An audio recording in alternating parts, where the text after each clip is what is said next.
Hello, everybody. Welcome to our January edition of the FCPS1 Family Webinar Series. Tonight's focus is on school and life balance for our students and our families. As we start a new year, it's always a great opportunity to take a look at our day-to-day schedules and make a fresh start on how we can better our lives as we move into the new year of 2025. My name is Chrissy Yonke, and I work with family engagement in Fauquier County Public Schools. And tonight we have some awesome presenters that are going to help us develop some balance in our schedules. But before we give them a chance to introduce themselves, I'm going to ask Carol, our family engagement translator, to make an announcement to any families that may need language support this evening. And then we're going to go over how the webinar will work. Carol, would you unmute yourself and introduce yourself? Of course. Hi all, I'm Carol Zuhars. I am one of the interpreters here at FCPS, and I'm here as a panelist, but also to give support to anyone who might need translation in Spanish. Buenas tardes a todos, me llamo Carol Zuhars, soy una de las intérpretes del condado de Fauquier. Si necesitan ayuda en español para participar en este webinario, háganoslo saber a través de la aplicación del chat que pueden ver ahí en el menú. Gracias. Okay, so if anybody does need the support, you can put it in the chat. This evening on our webinar, you are free to use the chat button as well as the Q&A to ask any questions you may have of our presenters that you're listening to. Lisa Stafford, who is our tech support tonight, and myself will be monitoring both the Q&A and the chat throughout the evening. And we will save those questions for after the presentation is over, and we'll allow the presenters to go ahead and answer those questions at that time. After the presentations, the speakers are all available to answer any questions that you may have, and we'll end our presentation with any questions that came up throughout the evening. We're going to now go ahead and allow our presenters to introduce themselves. I'm going to start with Renee Norden. Would you unmute and introduce yourself? Sure, I'm Renee Norden. I'm the Executive Director of the Mental Health Association here in Fauquier County. This is my 4th year completed there. Before that, I worked in schools for 21 years, mainly at the high school level as a school counselor and college counselor. And I have 2 young adult children, both in their early 20s. Awesome. Thanks for being here, Renee. We also have Heather Harris. Would you unmute and introduce yourself? Sure, I'm Heather Harris. I'm the counseling director at Fauquier High School. I've been at Fauquier for 11 years now, have over 25 years as a school counselor, and prior to that, worked with the Justice Department administering one of their employee assistance programs. I have 3 adult-ish sons, and am happy to be here tonight. Thank you. We have Lisa Stafford. Hi, I'm Lisa Stafford, and I'm here tonight to help Chrissy moderate our Q&A and chat, and possibly be dropping some resources in the chat for you guys as well.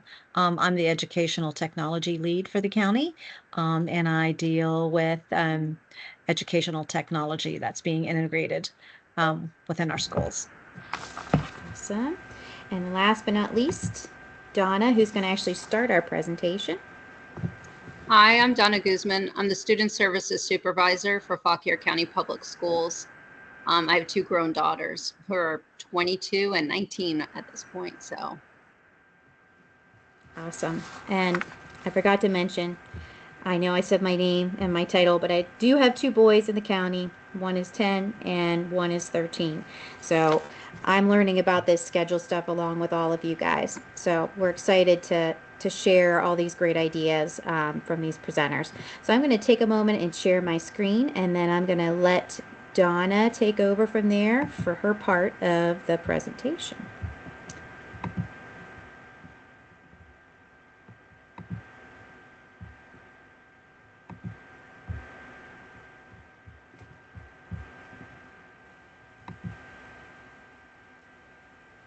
Okay, we wanted to start off this evening just identifying and defining what we mean by school life balance. School life balance means achieving health in all aspects of your life, your health, like physical, mental health, your relationships, work, fitness, and emotional happiness. And I'm sure you could probably add or think of some other things that might fit in here. And this is something very similar when we say work-life balance as adults, but we're talking about students, we're talking about school life balance this evening. Next slide.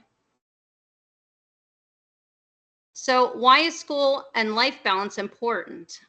When you don't have balance, just like we do as adults, when things are out of balance, you can feel that stress and anxiety. And so when, let's say you're having a lot of things going on at school and there's lots of things due, and maybe it's the end of a semester, and while you're doing that and you're focused on that and the kids are studying, then they still have their sports and they have other things going on. And so that can really lead to stress and anxiety.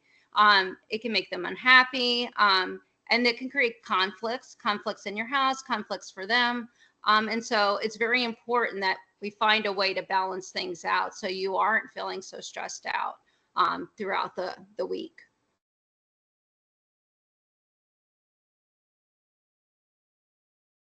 So as parents and guardians, we really have to take a role in this. This is something that students need to learn and get better at. And even as adults, we of course are continuing to always learn and get better at that. And this will be something I think that we'll all benefit from this evening. But it is more challenging for students because they do lack control over their day-to-day activities.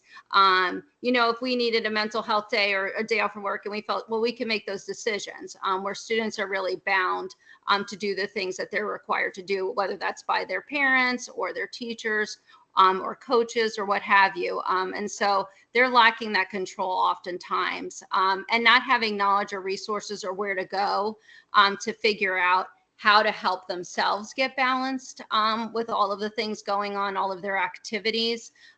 They are going to need their parents or guardians and people to assist them with that. And so I'd just like to read that quote, that it's critical for parents to actively participate in helping their children develop these lifelong skills. And that amount of help is going to depend on their age and their current life skills. So this is going to be our exercise this evening. We provided a calendar ahead of time, but I think Lisa's going to go ahead and drop those in the chat.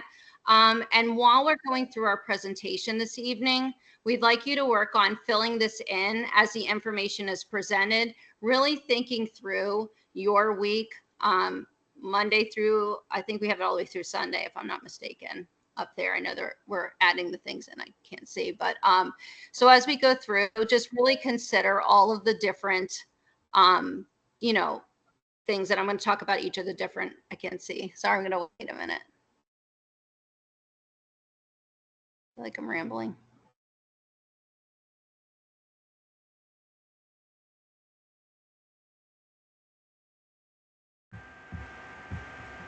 Okay, are we safe to move on, Lisa? I'm just going to continue working on dropping. For some reason, it didn't link, but I'll keep working on that. Okay. And everybody, they were, when you registered, they were on the register link. They were in the paragraph below. If you want to click on that as well, that's another option. But we'll go ahead and continue with the presentation.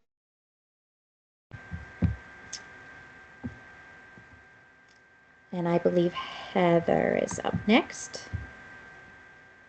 Oh, wait, I got one more slide. Oh, so this is what I was talking about. I'm sorry, and I just couldn't see it.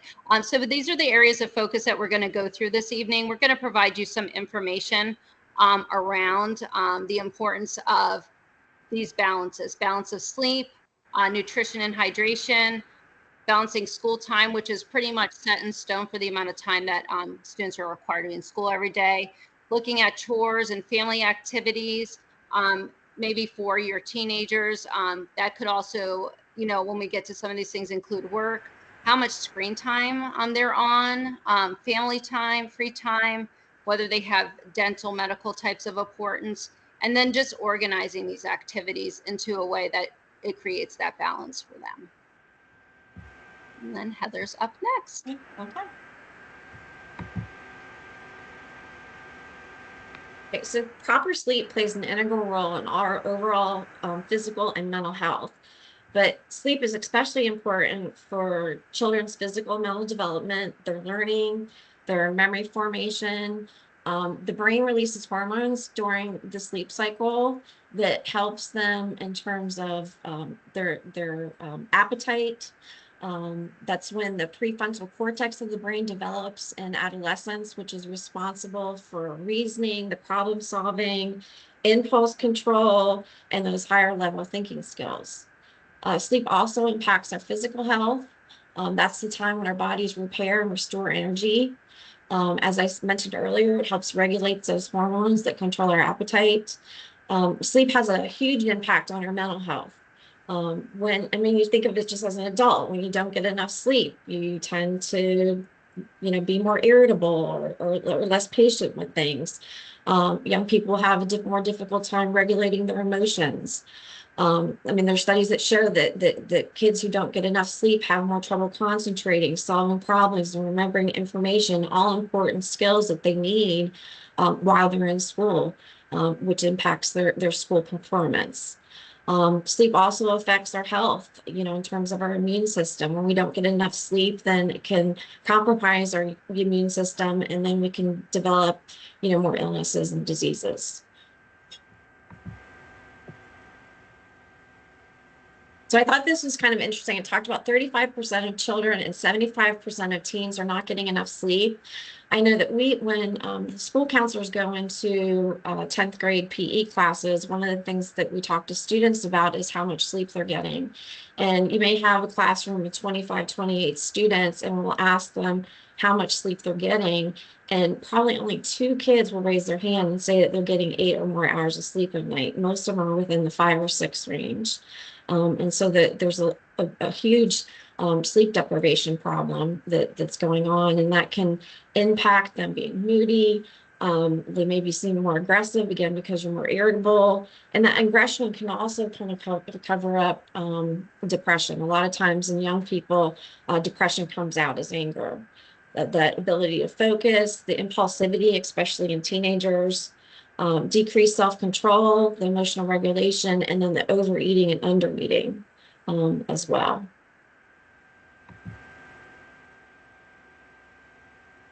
One of the things when they were talking about back in the last slide, I'm sorry, I just thought of this, but what really concerns me, especially with teenagers, is just that risk for, injury, especially with driving. They'll say that sleep deprivation can have the same impact or even a greater impact than drinking alcohol and driving. So it's a major safety issue. So how much sleep does your child need? So this chart gives you examples of like newborn 16 hours, toddlers 11 to 14, preschoolers 10 to 13, school aged 9 to 11, and then teenagers 8 to 10. I read a study recently that talked about, with preteens, if they get less than 9 hours of sleep, or teenagers, if they're getting less than 8, actually in MRIs of their brains, it shows that there's actually changes in their brains, that they have less gray matter, and some of those connections that help with the impulsivity and that higher level thinking are smaller than in their same age peers who are getting adequate sleep. Next slide. So along with sleep comes healthy eating and drinking habits, which I know it can be very difficult. I think that, we think about proper nutrition a lot, but we often forget about hydration. Proper nutrition impacts our weight, helps with bone strength and supporting healthy growth. Again, it impacts that brain development and your cognitive functioning. Proper nutrition has a big impact on your immune system, the chronic disease prevention. We're seeing a higher rate of these chronic illnesses in younger people because the type 2 diabetes and higher cholesterol, high blood pressure, digestive system problems, healthy habit. And these habits, if you start doing these things now, these are skills that young people can learn and carry out throughout their lifetime. And then that would prevent maybe some of these more long-term illnesses developing. not having proper nutrition affects learning. I mean, if a kid's hungry, it's really difficult to concentrate. And even choosing unhealthy food, it can impact how they're feeling and how they're learning. Because just think about when you have, I know, like if I have something that has like I eat a donut and I have a lot of sugar and I get that sugar spike, I start to feel somewhat anxious, you know. So nutrition really has an impact on both our physical and mental health. Okay. 53% of children and 67% of teens are not eating a healthy diet. Um, some some tips about eating at a consistent time, eating with others, not in front of a TV or some type of screen, so you're just not like eating mindlessly. And I know with our schedules, this is really difficult because so many, families are commuting, getting, back late hours, that their kids are involved in all these different activities. So having these consistent times, I know that with my three boys, they were all very involved in travel sports. So there was lots of times that I think I'm still finding, French fries in the back of my van from years ago, because it was just picking up something quick so they had something to eat before they went to practice or they'd gone to a game. And all those things can impact our moods, again, our learning, our self-esteem, and then cause diseases later on in life. Okay. All right, so how often does your child need to eat? So younger children need 3 meals a day and 2 snacks. So it's been a while since I had small children, or when I was an elementary school counselor. Do they still give snacks during elementary school? Is that something they still do? Okay. Yeah, and then older children, 3 meals and 1 snack per day. And then it gives some examples there on the bottom of the screen about some good food choices. I know a lot of times, we hear like one week eggs aren't good for you, the next week they are. You shouldn't be eating margarine, you should be eating, butter. But I think the ones that are down here in this box have been pretty consistent, that help promote a healthy life, both physically and mentally. And then I think, again, we focus a lot on nutrition, but I think hydration often gets forgotten.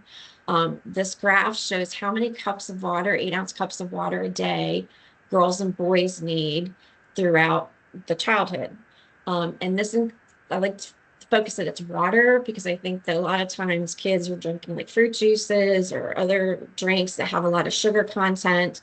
I know at high school, I see kids with those Monster drinks, so those really high caffeinated things, and that actually increases anxiety and causes sleep disruptions.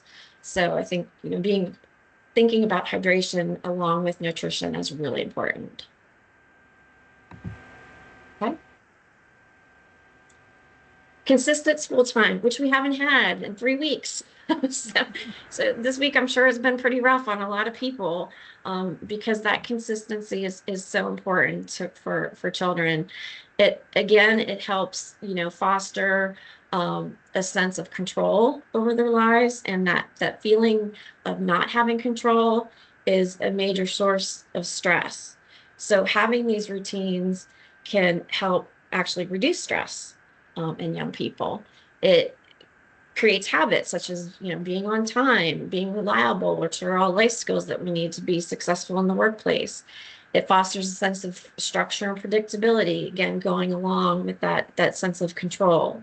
Allows for better learning by minimizing disruptions. When students aren't in school, they're missing important instruction. They're missing opportunities to interact with their peers and their teachers.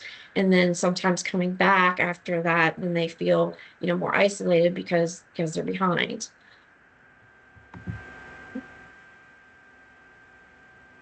So this is the big one. So how much time does teen spend at school, or a child spend in school? So typically it's 6 to 7 hours a day. But when you're filling out your calendar, you also want to include the actual time that it takes to get to and from school. I know in a large county like Fauquier, that can be pretty time consuming. I know high school students that are getting on the bus at 6 o'clock in the morning. So which really extends that school day. Chores and family responsibilities are also something that you want to include on your calendar. I know that when I was an elementary school counselor, I used to get this question a lot about the little guys about what are appropriate chores for my kindergartner, my first grader, and how much time a week should they be spending doing those. Um, Again, chores are important because it helps to promote self sufficiency. Because when you're doing something at home, like even just making your bed, you have to kind of figure out problem solve on how you're going to do that. Especially if you can't reach the other side. Well, I need to do this. Time management skills. It gives you a sense of responsibility. I can you go to the next slide. I'm sorry. Because you want to make sure that these chores are age appropriate, that there's things that kids can do that they're going to feel good about. So like in elementary school, for example, they may not be able to cook dinner for the family or do ironing. I don't know, do people iron still? I don't really iron back then. And my mom used to iron like slips. But helping set the table, putting your clothes in the laundry basket or the hamper, or helping make the bed, those are all things elementary school students can do. So with elementary school, about 10 to 20 minutes a day, middle school, 15 to 25, and then for high school, it says 20 to 30. I think in high school, this can also be a little tricky because we have so many students that are also working part-time jobs. So I know I have some students that, maybe working 30, 35 hours a week in addition to all their school responsibilities. So sometimes their family things that they do to help out with the household are done during their non-working hours. And then you can expect more, time doing things on weekends and vacations. I know my boys were all home from college, so they were out there shoveling our pretty long driveway, helping out with that, and that turned into really fun family experience for us. Screen time. I know this is a big one.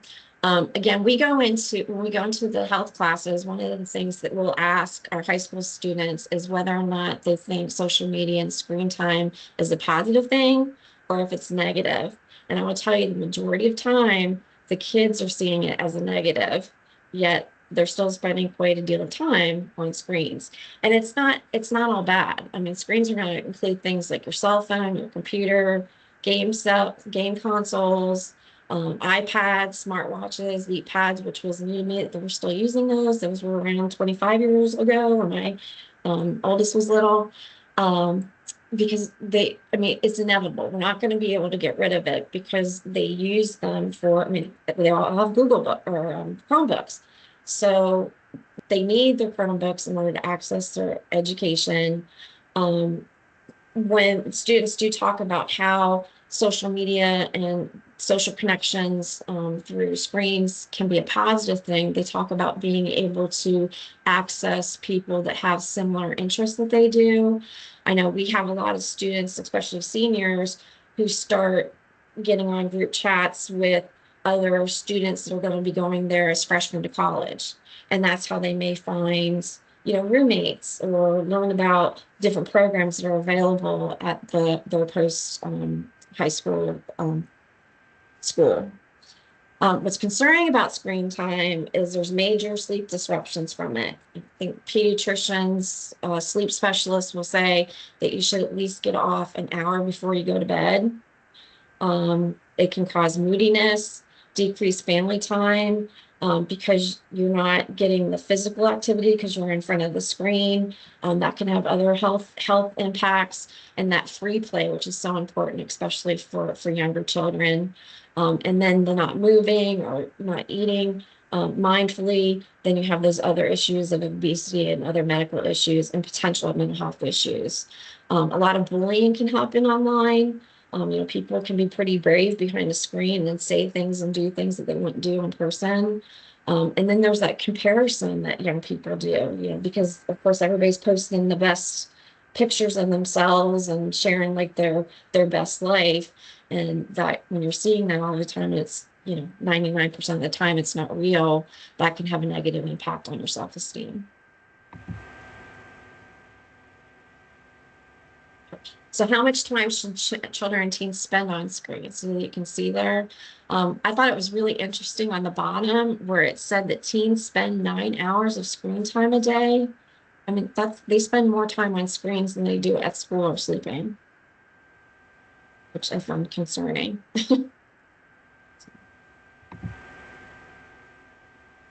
Renee, I think you're up. I am. And so, it's great thinking about the presentation is working. So we take care of our physical needs first. And that's why Heather was talking about the sleep and the nutrition and things like that as well. We also know that family time is important, as is like individual parent or guardian time with individual children, right? So it isn't just always the family as a whole, but actually having children and teens spend individual time with their parents or guardian is also important. A lot of people worry that they aren't spending enough time. It really is quality over quantity. So quality means putting away the cell phones, doing something together, whether it's playing cards or a board game or cooking together, anything like that. Also, they have found that how they interact consistently. So, sorry, I'm smiling because my black lab is over here making all sorts of noises. So if you hear funny noises, it's not me, it's my black lab. But how you interact with your child. Are you warm with that? Do you express empathy, right? Things like that. And those activities also, as Heather was sharing, her boys were all involved in sports. So there was a lot of driving time. That time of running errands or going to sports games in the car, instead of having everyone on their phones, being able to either play card games, or not card games, but card games, like right when they're younger, recognizing license plates or things like that, or just chatting. Like taking advantage of those times is helpful, especially if you're a very busily scheduled family. Next. And so we know that interaction has been decreasing since 2003.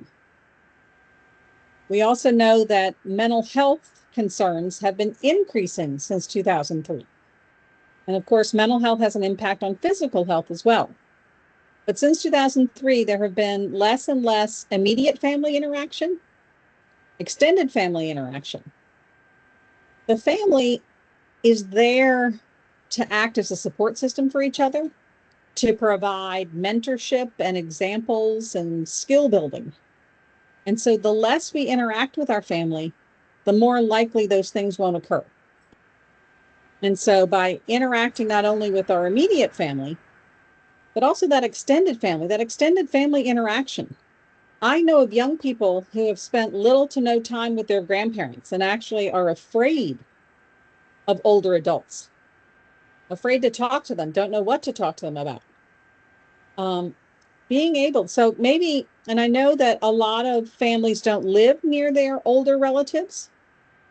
Find older neighbors, find other people to interact with, because we've also noticed that people are having trouble having conversations, just regular conversations. And so we want to increase that if possible.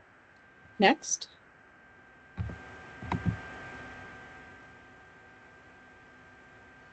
So of course, people are like, well, what's the magic number? Unfortunately, there isn't one. It all depends. But we do know the younger the child, the more time they need to spend with those significant others. We already talked about quality versus quantity.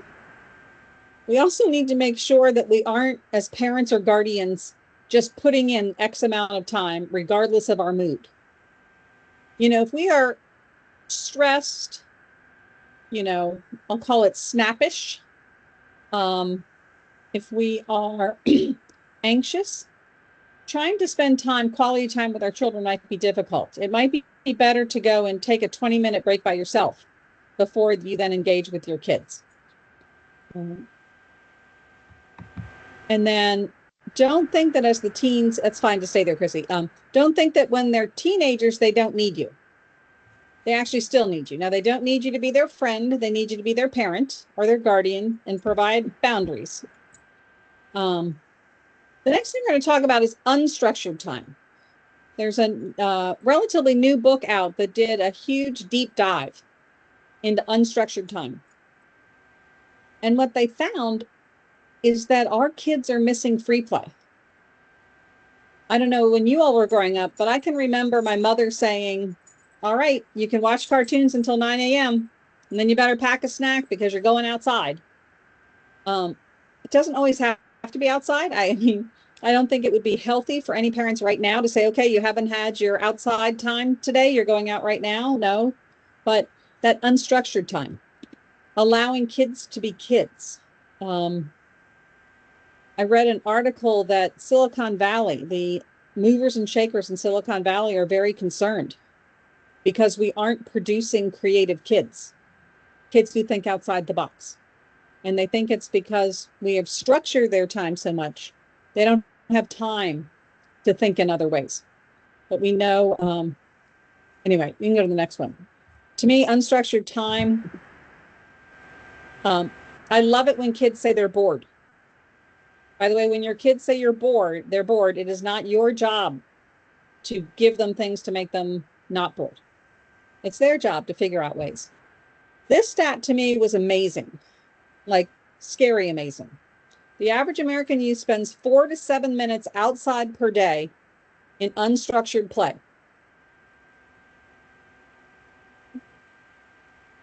We need that time. We need, to create our own games. To play with imaginary friends, to build stick dams in creeks or anything that allows you. If you think back, I don't know how many of you all climbed trees, but did our parents go out with us when we started climbing trees to say, now let's evaluate these trees? As you can see, the tree on the right will be a challenge. No, right? You would climb up a few branches, and when it started swaying, you went, wait, this one probably isn't a good one. Or you fell off. Or you fell off, yes. And so we need to let our kids do that trial and error. And there are a lot of reasons we've been moving away from that. Part of that is that access to everything out in the world. We've become almost afraid of what we don't know. And so getting back into the idea of probability and possibility.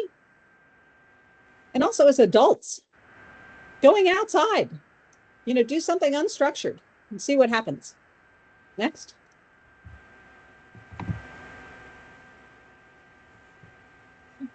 So toddlers and preschoolers, at least an hour a day.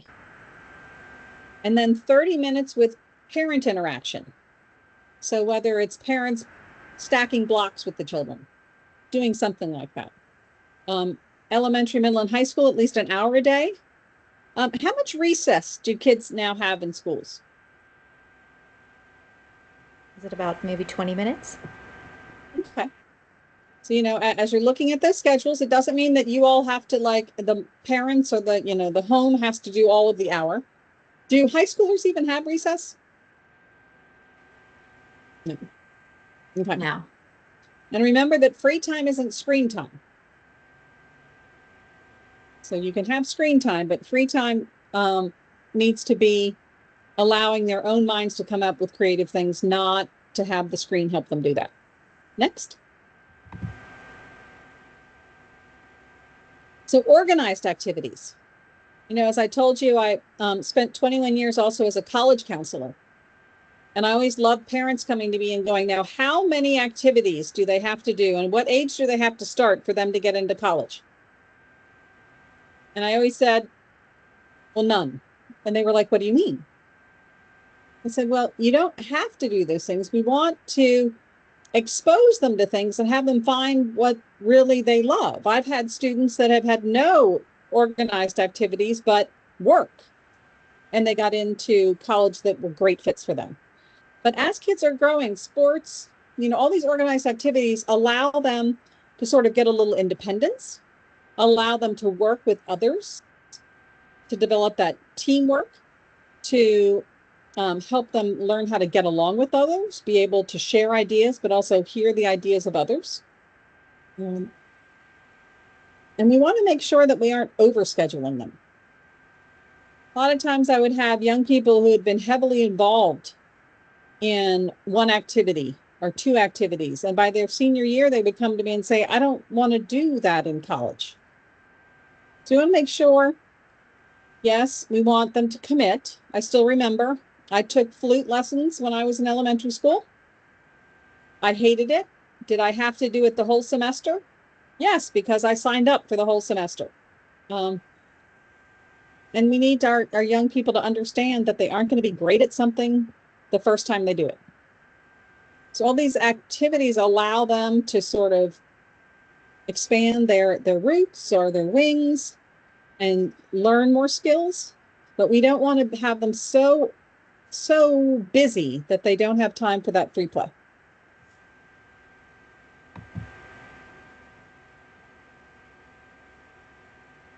So this sort of allows you to look at that whole schedule that you've put together.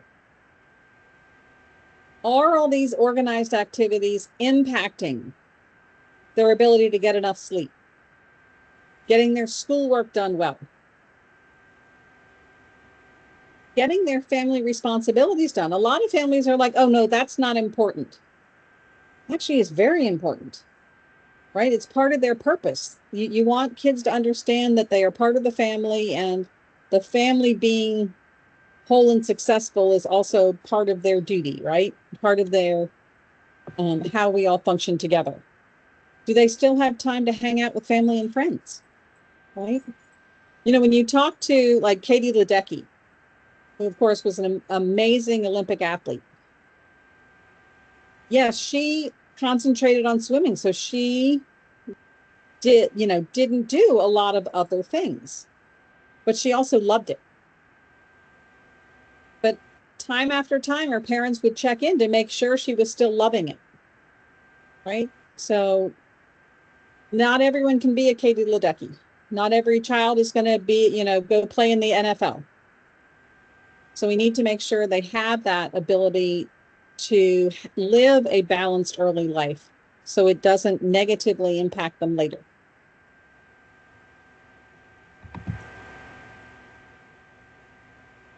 Okay, so on top of everything else, remember that children and adolescents should spend at least 60 minutes of moderate to vigorous physical activity each day.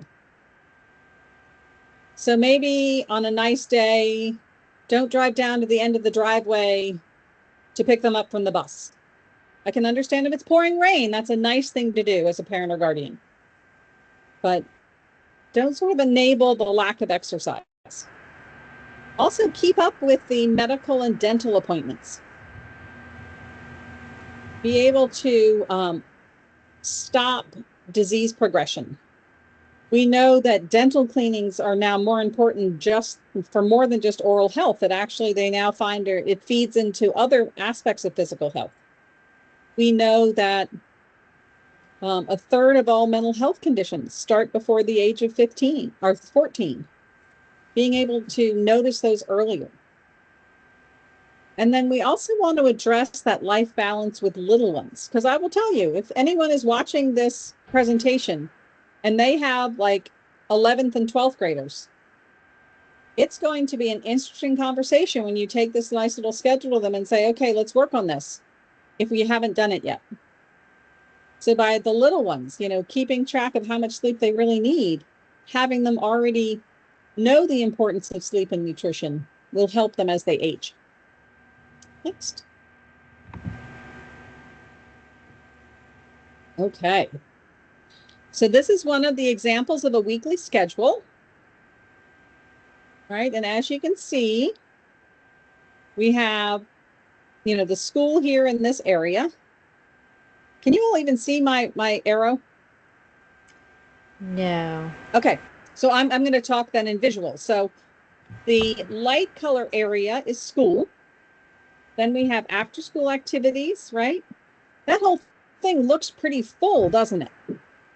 And so the reason I like people to complete schedules like this is because I want you to really see how much of that balance you already have and be able to tweak things.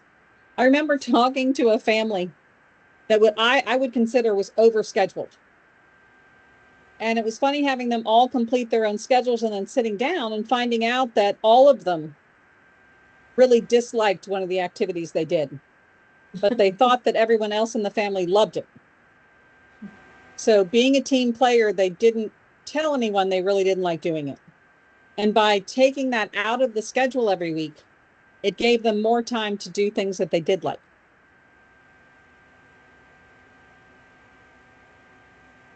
Any of the other presenters want to share about the schedule or about anything else you're thinking? You know, what else you've heard? And I think we have one other schedule on here as well. Sure. Okay. And I think the other thing, and you know, I raised 2 girls. Yes, I survived that the time in their lives where, you know, you never knew where the mood was going to be or how quickly it would change. But I also realized I was kind of making a problem for myself because I kind of let Saturday and Sunday be whatever they wanted. And so I did notice that when I would let them sleep in and they were getting up at like noon or 1 o'clock, they woke up very testy. And I realized that it was because they were hungry, right? And so by saying, okay, we aren't going to sleep that long anymore. You can sleep in some, but you need to get up and fuel yourself so that you aren't waking up in a bad mood. Yeah, that makes sense. And one thing that Heather had mentioned earlier about, and this is actually the schedule of one of my kids right now, that's up on the screen. And just with when she mentioned about the organized activity with the sports and going, you know, you go to school all day and then you have sports and then you're getting home, 7:30 at night, almost 8 o'clock at night, and you still need to get showers, you still need to eat. It's really hard to find that family dinner time to sit down and actually eat something that's good for you. So, like I'm finding now that my kids are getting older that happens a lot, and then you're spending a ton of money on eating out, and you know it's not any good for you.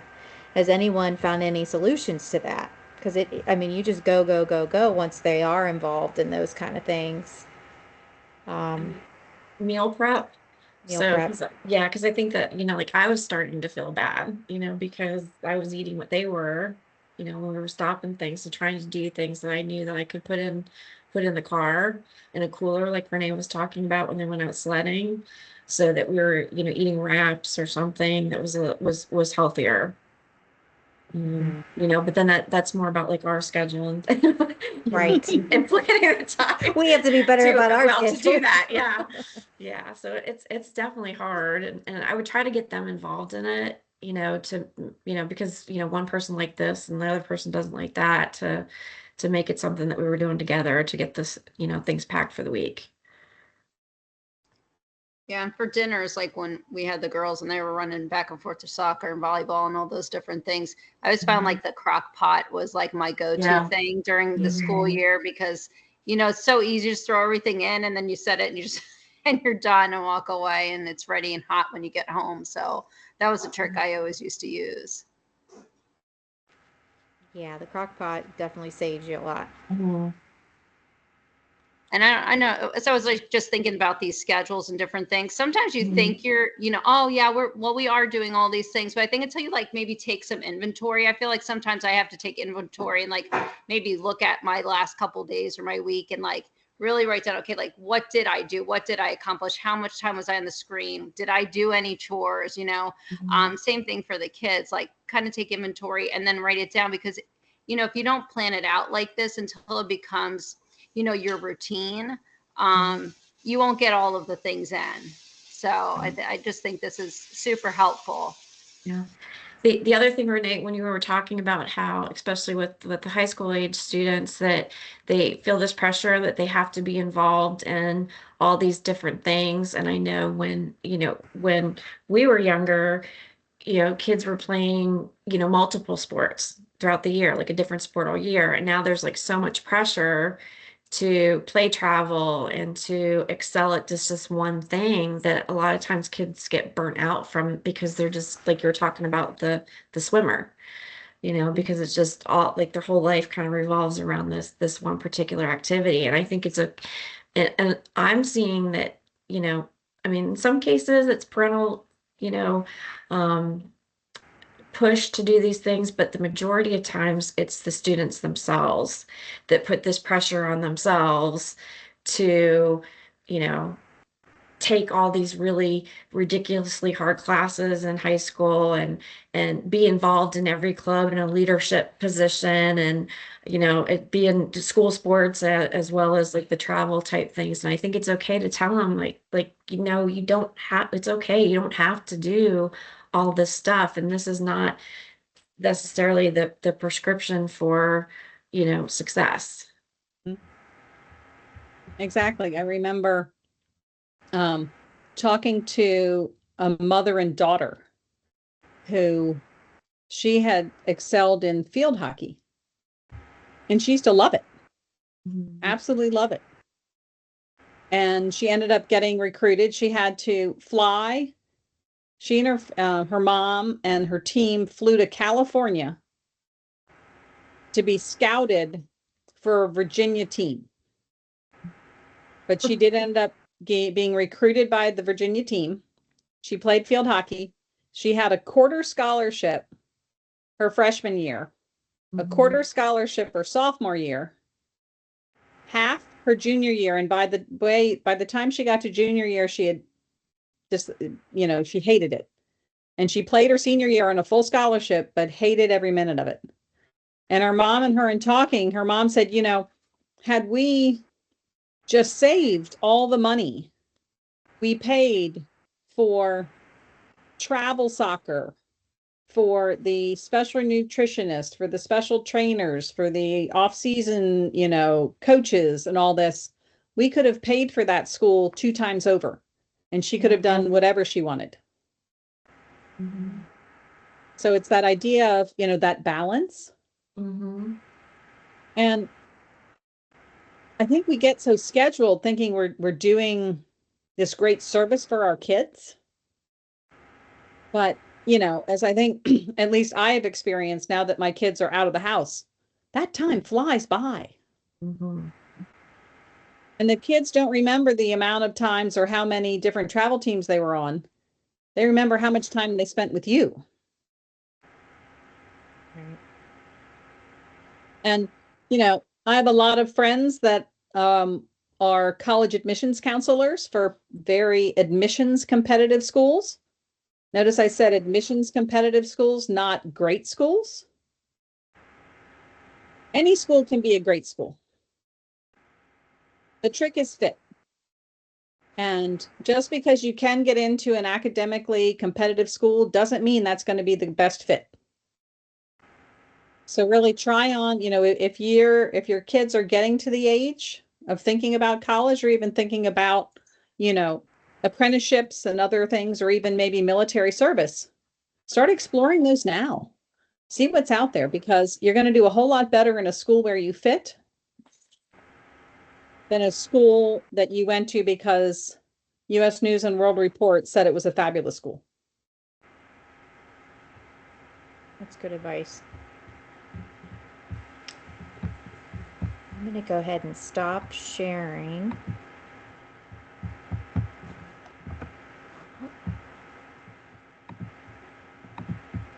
And see if we have anybody out there that would like to make a comment or put a question in the chat about their schedules and anything that they're having a difficult time.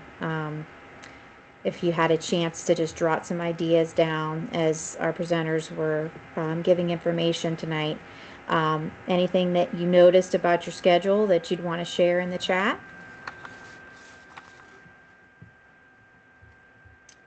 Miss Carol. Well, seeing as one of those schedules was mine, and I promise I try to be as faithful to what we really do throughout the week as possible, but my schedule doesn't look that neat. Mhm. I noticed when I was jotting down the schedule and I was going through the sleep time, for example, of my kids, one is 17, the other one is 12. Um, During the weekend, they tend to go to bed a little bit later because they spend time talking to their friends on the phone or they go out or things like that. How does anybody know how to regulate their sleep so that coming the week we can then go back to sleep at a regular time? It takes them like 3 days to get back to the normal cycle to then interrupt it again 2 days later. So is there any advice you can give me for that? I know the sleep experts want you to stay within an hour, which of course, an hour of the regular sleep time, during the weekend, maybe you can extend it an, oh wait, yes, extend it an hour. But sometimes that doesn't happen. I think really, as Heather pointed out, getting off the screens Mhm. and having the same pattern in going to bed. So even if you're going to bed later, doing the same pattern instead of like falling asleep on the couch downstairs, still get up and brush your teeth and get the whole, so the program in your head is already happening. And so your body knows it's supposed to go to sleep. I don't know if anyone else has ideas. Yeah, I think that's all a part of that good sleep hygiene, when you're just, the environment that you're sleeping in, the noises, the temperature, all that impacts the quality of sleep that you have. I don't know what I do. By 7 o'clock, I'm ready to go to bed. I know. I'm My with you, brain's sister. telling me. I also think for young people that exercise Yeah. really helps. And you aren't supposed, I found this out. Here I was having these sleep problems. I couldn't figure out why. I was exercising, I was doing all this. I went to a webinar on sleep and they're like, do not, have at least 4 hours after you exercise before you go to sleep. And I was like, wait, what? Because you're all charged up. Right, exactly. So I was like doing all dinner stuff and then I would exercise after that. And of course I was wide awake until midnight then. But that exercise helps get all the energy out as well. I had a question on individual time. So I have two boys. We're good about doing things as a whole group together, but finding time for them individually is hard. What do some of you do when you have more than one child? I was an only child, so it was kind of I was always had my parents' attention all the time. So what it's hard to know. I want to make sure I'm fair. Any ideas? I have three. And so we were outnumbered, so that, complicates things a little bit. But yeah, I found especially for, because again, we were in the car a lot, like driving to all these different practices and things. I found that my boys would actually open up to me more when we were driving. And I don't know if it was just not having that eye contact, that face-to-face stuff. So even though, it wasn't, um, you know, just trying to use the time that we did have alone, to make the most of it, and have those discussions. Because if it comes home, how was your day? Fun, don't get a whole lot, but I was able to get more when I was in the car for some reason. That makes sense. My boys do that too. If I'm Mhm. just taking one to a practice or Yes. one to school, they seem to Mhm. open up more in the car. Mhm. Or after getting a shower, they seem to come over and Yeah. chit chat because I think they don't want to Right. go to bed. So they Yeah. come over. That's what I was gonna say. Or Yes. when I'm ready to fall asleep. Mom, I'm Yes. upset. I'm like, oh my God.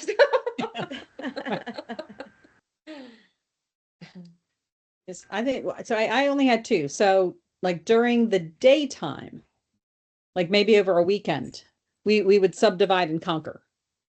Um, but the same experience. I would, take turns sitting on the end of their bed as they were going to sleep. And it's amazing what would come out. Of course, a lot of stuff would come out that I'm like, wait, why didn't you tell me this earlier today? Yes. When I could actually like help in some way. I think your lab wants some individual time She with you does. as well. She does. I forgot to mention to all our attendees, I was going to say my public announcement that all of these guys volunteer their time at night. And we are all at our homes, so you probably are going to see, as you see this cute pup with Renee. You might have heard my dogs barking in the distance, but please understand, we are doing it from our homes, and so just like you guys, we got lots going on behind us. But thank you all for taking the time to join us tonight to present. There was a lot of great information. Does anybody have anything else to add, or anybody out there and with our attendees that would like to share anything? Or just being good listeners? Hopefully you got some good information. I know I did.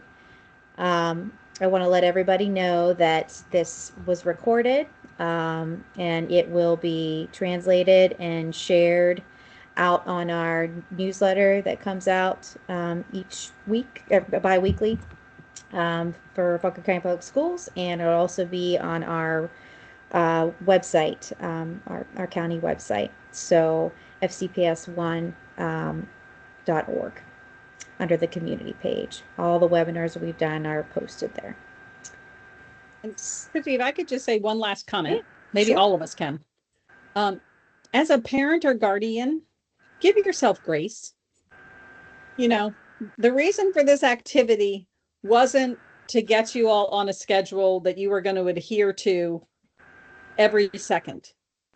But it really was, the ones that Heather talked about, that sleep. If you have kids that are cranky, adjust the sleep. I had a student once who had extreme attention deficit. They tried all the meds, nothing was working. I got a prescription. Right here I am, the school counselor. She walks in with this prescription that says she'll need to go to the bathroom anytime she wants, because they were working on hydration. Turned out she was chronically dehydrated, and that is why she had attention deficit. She ended up drinking it. So anyway, I always accused my children, especially when they were like infants, that every time I mastered a stage, they would change immediately the next day. So understand, this parenting thing, you're practicing. So give yourself grace. If it doesn't work one way, try it another way. And also think about your sleep schedule. Think about, the quality of your sleep. If you are, staying up and not sleeping enough because you want to do these little special things for your children, that's a great idea. But if it makes you really cranky the next day, I think your kids would rather have you happy and not have that special little thing. So give yourself grace. Know that the time goes quickly, even though when you're right in the middle of it, doesn't feel like it. And just try to find moments of joy with your family every day. Good advice, for sure.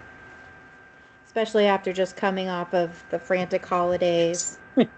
And, I will say that being snowed in, I actually love being able to be snowed in, just because I know that no one's going to be able to go anywhere. We just have to enjoy each other and, look at nature. I love watching the birds, eating, from their bird feeder, and the kids enjoy watching that. It's just those snowstorms really kind of force you to take a step back and just enjoy. And maybe we'll have a little bit more.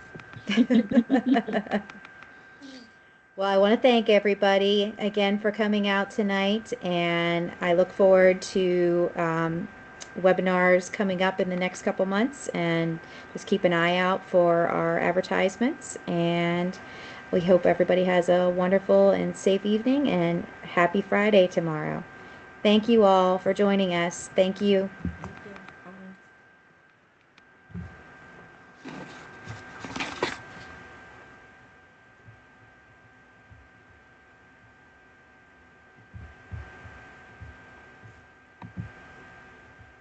Good job, everyone. Thank you guys. And Yeah. And thank you, Carol's whole good. family. yeah, Yay! Yay! I texted Donna. I texted Donna because when I was speaking, this came out of my chair. And Oh, I was like oh no. terrified that I was going To not move?